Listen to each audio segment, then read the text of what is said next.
Welcome to episode 2 of the GenNext Central Alberta Community Talk Series. Today we are going to be talking with the Central Alberta Humane Society, and we have Dennis O'Dwyer, the co-chair of the GenNext Cabinet, and Melissa Devlin from the Central Alberta Humane Society. So thank you both for joining us today, and if anybody has any questions, leave some comments on the feed when it's up on Facebook and other social platforms, and enjoy. I'll now pass it over to Dennis. Thank you, Karen. So as stated today, I have Melissa joining me here today. Melissa Devlin works with the Central Alberta Humane Society. But before I get into that, I'd like to talk a little bit about what the GenNext Community Talk series is about. We're putting these together as an opportunity for us to have a conversation with local community groups to get a bit of an understanding of, first off, what they're about, secondly, how they're dealing with this situation we all find ourselves in, and thirdly, what we can do to help assist them in any way due to that situation, because I know people are wondering, what can we do right now to help? So that's the goal of the GenNext Community Talk series. The Central Alberta Humane Society, for those of you who don't know, is an adoption center dedicated to the rehoming of unwanted, abandoned, stray companion animals. They work primarily within Central Alberta region, but also provide support to northern and southern partners. With the United Ways Community Fund, they have actually funded the Pet Food Bank and Emergency Boarding Program at the Central Alberta Humane Society. So on that note, Melissa, can you give us a little bit more information about what the Central Alberta Humane Society does? Okay, so you're exactly right. We are a maximum adoption center dedicated to rehoming lost and unwanted animals in Central Alberta. Not only that, though, what a lot of people don't know about us is that we do offer a lot of community programs. So like you touched on, we do emergency boarding for anyone in a domestic violence situation, taking in pets during natural disasters like fires, floods, things like that. We also have humane education, canine pet therapy, and then we do just programs within the facility itself, which is like birthday parties, day camps, volunteering programs, foster programs, so lots of different things like that. That's a lot of stuff. That's fantastic. I'm happy that you can bring that up because I think people are interested in what more that you do.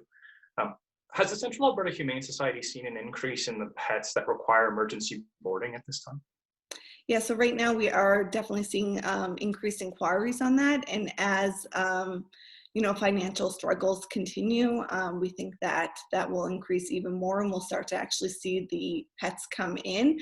But unfortunately, studies show that during difficult times like this, and people staying home a lot, domestic violence is increasing. So definitely, we will see more animals come into our emergency boarding program. Right now, we are trying to leave some room in the facility with the expectation that that is going to happen. And currently, we have about 150 animals in shelter. So most of those are up for adoption. A small number of those will be emergency boarding cases that will go back to their homes eventually. So yeah, we definitely are seeing more inquiries about that for sure. Absolutely, 150 currently there. Is that larger than normal? It actually is it's about on par, maybe even a little less, for the reason that we're trying to leave space for those pets that we expect to come in, whether be emergency boarding or surrender. So we want to be able to be prepared for that. So the reason that it's a little bit less than normal is because fortunately we are seeing a huge step up in our foster program as well as adoptions. Perfect. That's fantastic. And understanding that you're expecting more, I did see that from the website that in the next few weeks you're seeing that the increase. We actually foster animals ourselves, so constantly full of cats and dogs to the amount that are allowed, obviously. Right. And I guess that would lead into my next question about, is there an increased number of families that are looking at fostering and adopting animals since they're spending more time at home? Yes, exactly. So we're really grateful for that. because people are home more, they have more time to care for these animals. So we are seeing more inquiries about fostering, and our foster coordinators taking care of that. So that gives us the ability to get some of the animals out of the shelter to make room for ones coming in. And then we are seeing an increase in adoption as well, just because like you mentioned, people are home more, they have more time, especially if it's, you know, an animal that needs some training, they're home to do that. So we're really grateful for that. We just want to be sure, and everyone is vetted before they get to adopt, that people know that even when you go back to work and you're not working from home anymore, that these animals are still a forever, you know, they're forever home, and we want you to be able to take care of them after the fact too. Absolutely. And again, having fostered animals as well as adopting pets, I completely understand that. You want to make sure that they're not having to go through another stressful time of having to come back and go to someone else. Definitely Exactly. want to. Right. Right. Perfect. And so I would like to know too, are you guys accepting pet food supply donations from community right now? Yeah, absolutely. So that's, you know, our pet food bank actually runs a lot on donations from the public. We are at the Humane Society, we sell Royal Canin product in our retail store. In return for that, we are able to feed Royal Canin food to our animals. So most of the food that we get in, we can't just switch over to our animals, because just like your pets at home, it would upset their stomach. So anything that we get in that we cannot feed our animals, we will donate to our pet food bank. And that's great as well, because it's helping anyone who can't afford to feed their animals, especially right now during hard times. We're also getting more inquiries about surrendering animals to us, and our pet food bank is something that we can offer them to be able to keep pets and families together rather than having to give them up because they can't afford to feed them. Well, that's a fantastic program. That's Mm-hmm. really nice to hear that. So is that the best way for somebody who wants to help with the Central Alberta Humane Society? Is that the best way that people can help, is by donating food? Yeah, absolutely. If you want to donate supplies to us, like I said, you know, with food it can be a little bit iffy because we don't want to upset the animal stomachs. But things like cat litter, strong dog toys, wet cat food. That's one we're not really picky with when it comes to brand, because we feed our kittens wet cat food and they go through it a lot, especially with kitten season coming up. So yeah, cat litter, wet cat food, strong dog toys, things like that are definitely things that we can use in shelter, as well as, of course, monetary donations. We've seen those go down significantly during this difficult time, which we completely understand. It's hard times out there for everyone. So that's also why we're so grateful to the United Way to help support our programs right now as well. Absolutely.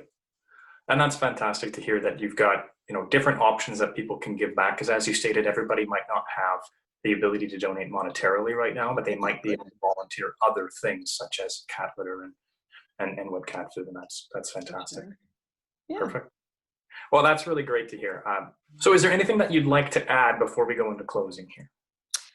Just that right now, because of COVID, we are closed to the public, but we do adoptions by appointment. So if you are interested in adopting an animal, you can go to our website, cahumane.com, to see who we have in, and then call our receptionist to make an appointment to meet the animal.